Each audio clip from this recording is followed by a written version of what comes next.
The Wealth of Some Nations, section. The Rationale Behind Capitalist Colonialism.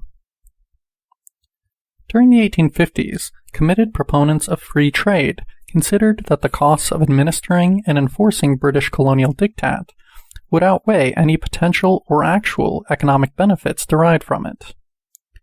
For authors then and since, including those ostensibly opposed to it, the nations of Europe and North America did not substantially benefit from colonialism. Rather, it was only a thin stratum of private investors, officials, and migrant workers who benefited.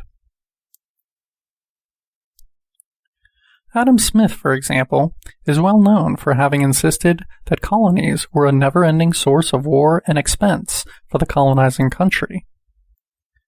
It is less well known that his opposition to colonialism was fundamentally based on opposition to colonial monopolies in trade and investment, as opposed to colonialism tout court. For Smith, colonialism was permissible if the colony contributed net revenue to the metropolis within a system of free trade for all members of an imperial federation. In the early 19th century, there were precious few consistent free trade anti-imperialists, except perhaps the most famous, manufacturer and radical free trade supporter, Richard Cobden. As Marx recognized in 1853, beginning of long quote, when India had been in the process of annexation, everyone had kept quiet. Once the, quote, natural limits had been reached, they had, quote, become loudest with their hypocritical peace cant.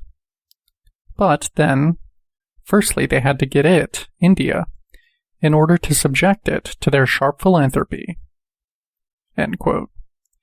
In 1859, Marx was writing that, quote, the glorious reconquest of India after the mutiny, end quote, had been essentially carried out for securing the monopoly of the Indian market to Manchester free traders.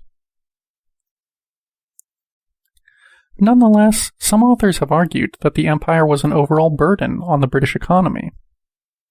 Not only did imperial preferential duties ensure that British consumers paid over the world market price for West Indian commodities like cotton, ginger, indigo, molasses, rum, pimento, and sugar, but the costs of occupying and administering the colonies, not to mention defending them from rival colonial powers, was a severe drain on the British state budget.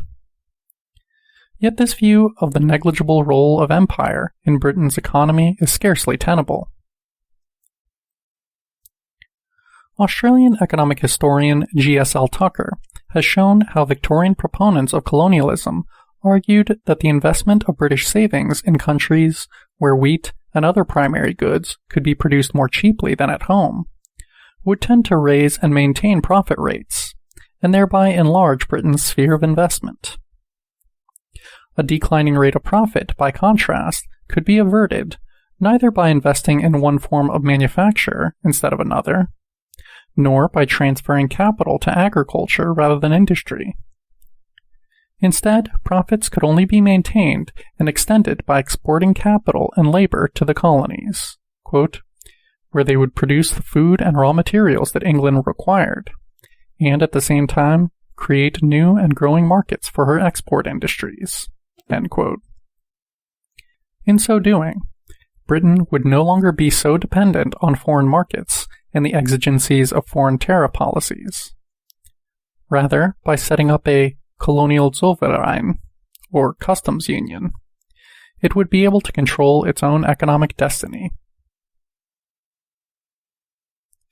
Despite being a staunch opponent of slavery in the United States and the West Indies, English liberal economist and political theorist John Stuart Mill was nonetheless firmly convinced of the benefits of colonialism to human progress, so much so that he vouchsafed the option of the enslavement of colonized peoples. For Mill, whose advocacy of a liberal pluralist voting system based on citizens' educational standards was explicitly formulated so as to exclude the representation of the broad working class, fearing that its numerical preponderance would lead to political domination. Freedom applied, quote, only to human beings in the maturity of their faculties, end quote, and could not be demanded by minors or those, quote, backward states of society in which the race itself may be considered as in its nonage. End quote. In Mill's view, quote, a ruler full of the spirit of improvement is warranted in the use of any expedients that will attain an end, perhaps otherwise unattainable. End quote. He demanded the, quote, barbarians' obedience for purposes of their education for continuous labor, the supposed foundation of civilization. In this context, writes the late Italian historian Domenico Lasurdo, Mill did not hesitate to theorize a transitional phase of slavery for uncivilized races, since there were, quote, savage tribes so averse from regular industry that industrial life is scarcely able to introduce itself among them until they are conquered and made slaves of. End quote. Mill was characteristically sanguine as to the benefits of colonialism to the British economy. Beginning of long quote. It is to the emigration of English capital that we have chiefly to look for keeping up a supply of cheap food and cheap materials of clothing, proportional to the increase of our population, thus enabling an increase in capital to find employment in the country, without reduction of profit, in producing manufactured articles with which to pay for this supply of raw produce. Thus, the exportation of capital is an agent of great efficacy in extending the field of employment for that which remains. And it may be said truly that, up to a certain point, the more capital we send away, the more we shall possess and be able to retain at home. End quote. For British historian Bernard Porter, the centrality of the developing world to British capital accumulation was threefold. Beginning of long quote. Firstly, insofar as it was developing, and not merely stagnant, it followed that it required more capital than it could provide itself, and this Britain could supply. In the 1890s, 92% of the new capital Britain invested abroad went outside Europe, and half of it to the developing countries of Africa, Asia, and Australasia. Secondly, from the commercial point of view, it was a market which overall bought more from Britain than it sold, and such markets were becoming very rare. Thirdly, it was a market which, insofar as it had not been cornered by European rivals and surrounded by their tariffs or saturated with their capital, was still, quote, open. Open markets were getting hard to find in the protectionist 90s. But if Britain's products were to be sold abroad at all, those that were still open had to be kept open. End of long quote. Economic historian Phyllis Dean has listed 6 major ways that foreign trade contributed to catalyzing what she refers to as the First Industrial Revolution. First, foreign trade generated demand for the products of British industry.